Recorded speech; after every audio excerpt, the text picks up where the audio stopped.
Bonjour, bienvenue à la formation Comment sortir de la fatigue. Alors si tu es ici, c'est parce que le sujet de la formation t'a certainement interpellé. Et la raison pour laquelle j'ai fait cette formation, c'est parce que plusieurs mamans m'ont demandé d'organiser cette formation-là pour les aider à sortir de ce cercle vicieux de la fatigue et de l'épuisement. Une chose est que il y a ce qu'on appelle la fatigue et il y a ce qu'on appelle l'épuisement. La fatigue, c'est quelque chose qui est physiologique, c'est normal. On peut aller au travail, on peut avoir eu une longue journée ou une longue semaine et on se trouve fatigué. Et tout ce dont nous avons besoin, c'est d'une bonne nuit de repos pour recharger nos batteries et aborder la semaine ou bien la journée avec plein d'énergie. Mais la fatigue dont je parle dans cette formation-là, c'est plus une fatigue qui est persistante. Et quand une fatigue devient persistante, c'est là que ça devient un problème et c'est là qu'on ne parle plus vraiment de fatigue, on parle d'un certain épuisement. Et c'est là que tu vas entendre ou tu vas souvent t'entendre te dire à toi-même ou te surprendre à dire à d'autres personnes, je suis épuisée, je n'en peux plus. Et en fait, qu'est-ce qui se passe? C'est que la maman se réveille, elle est fatiguée déjà.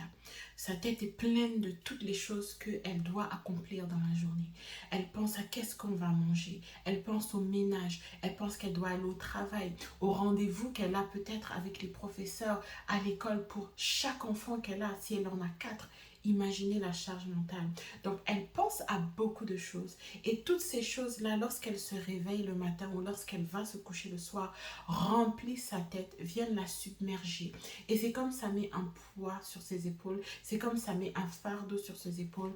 Et au fait, ça crée une fatigue, non seulement physique, parce que la maman va se retrouver à courir, tout le temps courir derrière le temps, tout le temps courir après la montre, toujours à, à être en train de se dire je dois faire ça, je dois faire ça, je dois faire ça. Et les journées s'enchaînent, les activités s'enchaînent, les responsabilités s'enchaînent. Et ça va tellement vite qu'on se retrouve en train de courir et ça nous épuise. Ça ne nous épuise pas juste physiquement, parce qu'on ressent la fatigue au niveau physique, mais ça nous épuise aussi émotionnellement, ça nous épuise aussi psychiquement. Et c'est là que ça va créer une charge mentale. Et la charge mentale, c'est quoi? C'est toutes les choses qu'on a dans notre disque dur qui tournent en permanence. Si tu prends par exemple, là j'ai ma tablette où j'ai mes notes de la formation que je suis en train de donner pour être sûre de ne pas oublier tous les points que je veux aborder, donc je regarde de temps en temps. La tablette, elle est allumée. Disons que c'est mon ordinateur. Et disons sur ton ordinateur, dans ta fenêtre, tu as plusieurs dossiers qui sont ouverts et tu as plusieurs logiciels qui sont ouverts. Ou bien tu es sur ton téléphone et tu as en background, tu as comme 10 applications qui sont en train de tourner. Et des fois, quand tu vas vouloir faire quelque chose avec ton téléphone va te suggérer d'aller fermer les autres applications pour que la performance du téléphone soit à son maximum. Et au fait, c'est comme ça que fonctionne la maman. Le truc, c'est que la charge mentale, c'est tous les dossiers qui sont ouverts en permanence dans le cerveau de la maman et qui sont toujours en train de tourner. Et à chaque moment de la journée, elle est toujours en train d'aller dans un des dossiers pour aller voir la chose qu'elle est en train de faire. Et ça épuise mentalement, ça épuise psychiquement, sans compter la charge que nous avons au quotidien de s'occuper des enfants, de laver les enfants, de nettoyer la maison, de s'assurer que tout est propre, tout est organisé, que les besoins de tout le monde sont pourvus.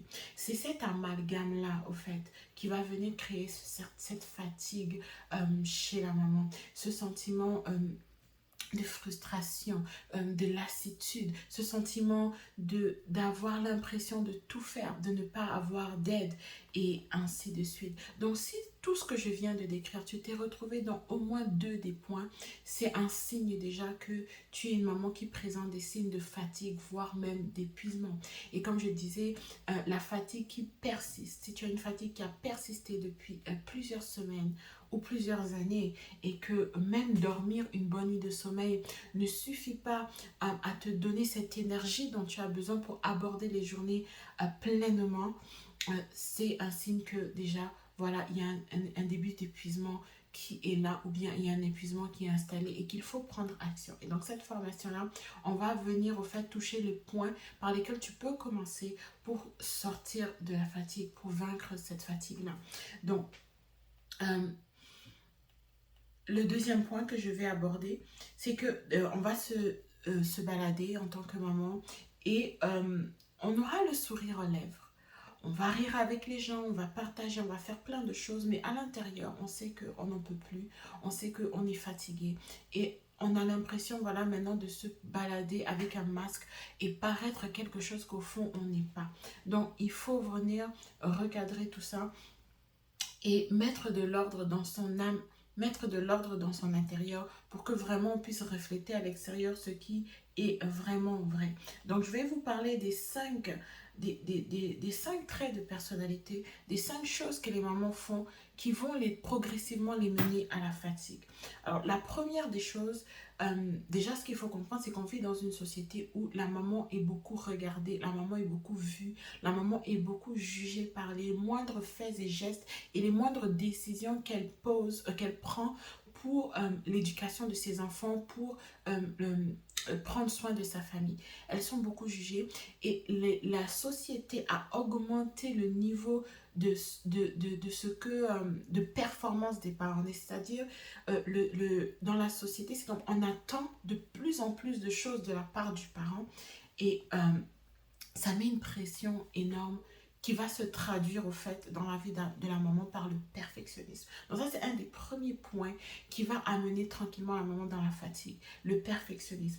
Vouloir que tout soit parfait, que les enfants soient parfaitement habillés, que la maison soit parfaitement propre. En sentant que si tu as 2, 3, 4 enfants à bas âge, c'est très très compliqué de garder une maison impeccable à tout moment. Pour une maman de ce genre-là, il est plus avantageux pour elle d'avoir une maison organisée que de chercher à avoir une maison qui est impeccablement propre. Si tu n'as pas une aide appropriée pour maintenir ce degré de netteté et de propreté, tu vises et tu marches tranquillement vers l'épuisement. Donc, il faut chercher à pouvoir organiser sa maison de façon optimale pour maintenir de l'ordre. Et là, on pourra faire un ménage qui sera plus facile à faire et qui va nécessiter moins de tout le temps être en train de faire le ménage et de ranger. Et ça se fait en responsabilisant les enfants dès leur bas âge, en leur apprenant à ranger leurs jouets après eux et développer des stratégies dans le salon où tous les jouets pourront être regroupés à la même place pour qu'à la fin de la journée, au lieu que tu ailles ranger les choses à leur place, tu mets tout dans un bac et le jour où tu auras le temps, tu vas ranger chaque jouet à leur place. Ça, c'est un système que tu peux mettre en place pour diminuer ce perfectionnisme-là, pour diminuer ce temps que tu passes à tout le temps courir derrière les jouets ou tout le temps être en train d'avoir le sentiment d'être en train de ranger la maison. C'est du perfectionnisme. Donc, ce perfectionnisme-là, c'est-à-dire vouloir que tout soit toujours parfait et être une maman parfaite, ça nous met de la pression à nous-mêmes et ça nous épuise parce que le résultat, ça va être, on va tout le temps être en mode faire plus, donner plus, en croyant qu'en donnant plus, on donne mieux et que on fait mieux parce qu'on a donné plus. Mais en fait, c'est pas la quantité de ce qu'on fait pour notre famille, c'est pas la quantité de ce qu'on fait pour nos enfants qui compte, c'est la qualité de ce qu'on fait et la présence que nous avons lorsque nous le faisons. Est-ce que lorsque nous le faisons, nous sommes complètement là ou bien notre tête est dans 1000 dossiers qui sont ouverts en background à qu'est-ce qu'on va manger, qu'est-ce que je vais acheter, comment je vais régler cette affaire au travail.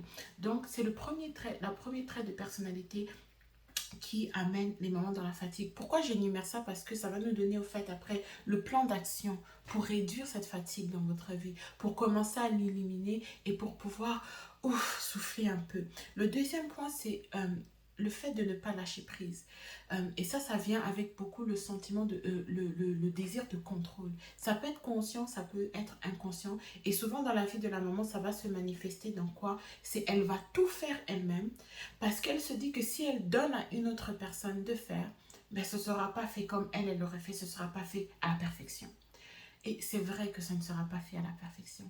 Mais en anglais, il y a un adage qui dit done is better than perfect. Ça veut dire quoi? Ça veut dire le fait que ce soit fait, c'est mieux que le fait que on veut que ce soit fait parfaitement. Et ce fait parfaitement là, ça veut dire c'est que c'est toi qui le fais.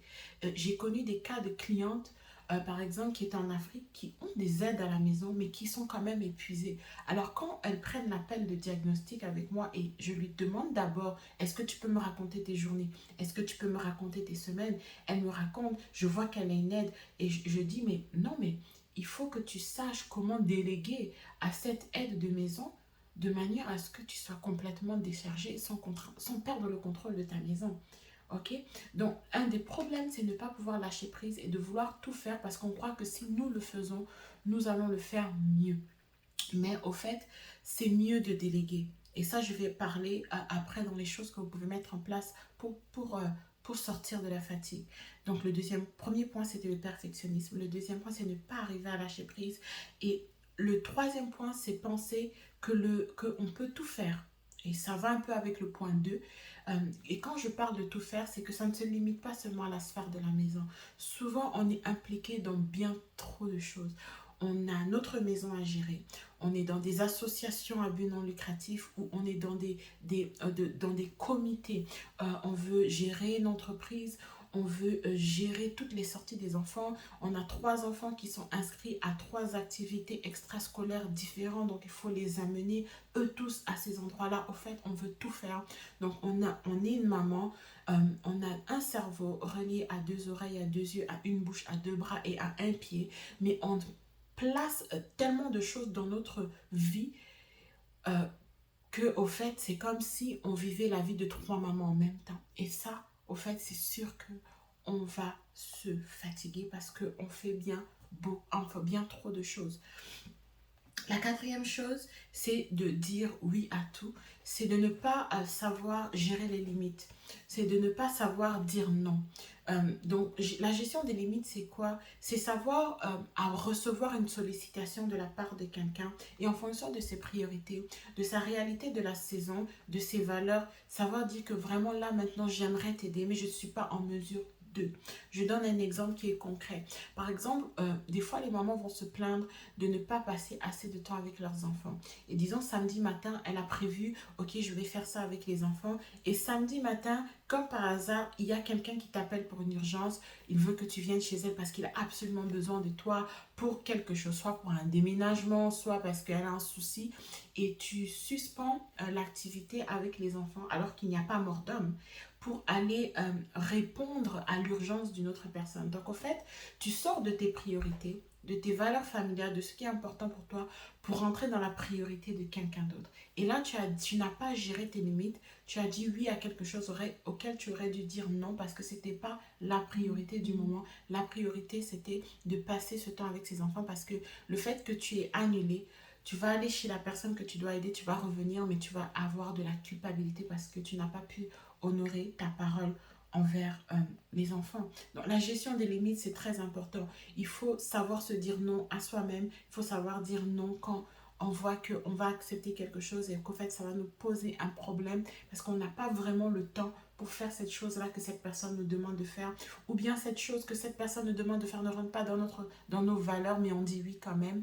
Et parce qu'on n'arrive pas à dire non pour ne pas décevoir la personne. Et c'est des choses qui font que encore on essaye de se multiplier, de se couper en deux et rentrer dans les projets des autres, s'oublier soi-même. Et ça fait qu'on se multiplie les choses à faire qui nous font qu'on va courir davantage et qu'on va se fatiguer davantage. Euh, donc le 5e point qui mène aussi les mamans à l'épuisement, c'est de ne pas demander de l'aide. Voilà. Il y a des situations où, par exemple, on est dans des pays de la diaspora, comme par exemple, tu es en France, tu es au Canada, et il n'y a pas vraiment d'aide disponible, mais on n'arrive pas à voir au fait que dans la maison, avec nos enfants, ces personnes-là peuvent constituer une aide. Euh, ou alors, par exemple, on a assez de revenus, on n'arrive pas à penser en dehors de la boîte et se dire que non, au lieu de ne me casser au ménage et le seul petit temps libre que j'ai pour me reposer, je fais du ménage, est-ce que je n'investirais pas en prenant une femme de ménage qui va venir faire le grand ménage pour moi pendant la semaine, une fois dans la semaine pour que moi j'ai juste des petits ménages à faire et je me dégage comme ça du temps. Donc c'est penser en termes de comment je peux économiser mon énergie et comment je peux aller chercher le plus d'aide possible pour me réduire ma fatigue et réduire le nombre de choses que j'ai à faire. Il faut apprendre à demander de l'aide à son entourage. Si tu as des amis de confiance, tu peux leur demander de l'aide. Des amis que tu as observés, que tu as vu que oui, elles sont bien autour de tes enfants et que tout se passe bien, ce sont des personnes à qui tu peux demander de l'aide. Et on n'est pas une mauvaise maman lorsqu'on va chercher de l'aide extérieure ou qu'on va chercher de l'aide de la part de nos enfants pour nous aider à la maison ou bien qu'on demande à notre conjoint l'aide dont on a besoin. Souvent, on pense que notre mari ne nous aide pas parce qu'on croit qu'il voit qu'on fait beaucoup de choses. Mais au fait, l'homme, il ne voit pas. Tant que tu ne t'es pas assis clairement et que tu lui as vocalisé et expliqué ton problème et ton besoin, il ne comprendra pas que tu es fatigué et que tu en as marre de tout faire dans la maison. Donc, c'est toute une autre vidéo. Si vous pouvez m'écrire en privé, si vous voulez que je fasse une capsule pour la communication dans le couple, comment aller chercher de l'aide, au fait, chez son conjoint. Donc, les 7 étapes, les étapes, il y a 3 étapes qui vont te faire sortir de la fatigue. La première des choses, c'est que il faut t'arrêter. Je faisais un live l'autre jour et je disais au fait, il faut t'arrêter avant que ton corps t'arrête. Et j'ai fait un live avec cette maman justement. Elle a tellement euh, euh, abusé des 5 points que je viens de mentionner. Toujours trop en faire, ne jamais dire non, ne pas lâcher prise, vouloir tout faire toute seule, ne pas demander de l'aide et chercher la perfection dans tout, que son corps l'a lâché. Et j'en connais plusieurs mamans comme ça à qui c'est arrivé. C'est-à-dire d'un coup, leur corps ne pouvait plus répondre et elles ont dû tout arrêter, arrêter le travail et rester en arrêt maladie. Okay? Elles ont fait ce que j'appelle un burn-out. Et on ne veut pas en arriver là. Donc, une des premières choses à faire, c'est si tu peux t'arrêter d'abord. Prendre une journée si tu peux. Je recommande un week-end, mais ce n'est pas faisable pour la plupart des mamans. Tu peux prendre une demi-journée, tu peux prendre une journée où tu vas te poser et tu vas analyser ta vie au fait. Tu vas regarder à ta vie. Tu vas regarder les choses que tu penses t'épuisent, les choses que tu n'arrives plus à supporter, que tu n'arrives plus à faire et développer au fait, réfléchir de comment au fait tu peux éliminer ces choses dans ta vie ou bien aller chercher de l'aide ou bien déléguer. C'est la première des choses à faire.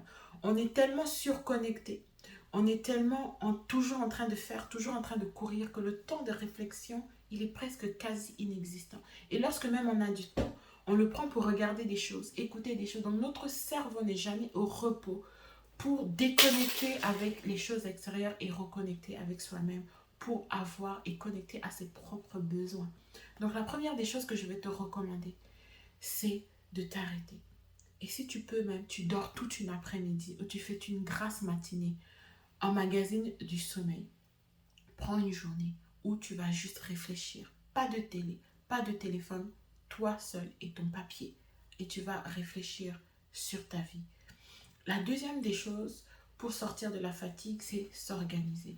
Alors, des fois, les gens vont croire que je ne veux pas m'organiser parce que ça me met dans une boîte, ça me coupe ma liberté. Mais au fait, je veux te dire que gérer son temps et s'organiser, ça t'achète de la liberté. Ça te permet de réaliser tes rêves. Ça te permet de te reposer. Ça te permet de passer ce temps de qualité que tu veux tant avec tes enfants. Ça te permet de renouer des temps de qualité avec ton conjoint. S'organiser, pour une maman, en fait, on n'a pas le choix parce que si on veut bien regarder, une maman est comme une chef d'entreprise, une CEO. Elle gère une micro-entreprise et elle est le chef d'entreprise, ok?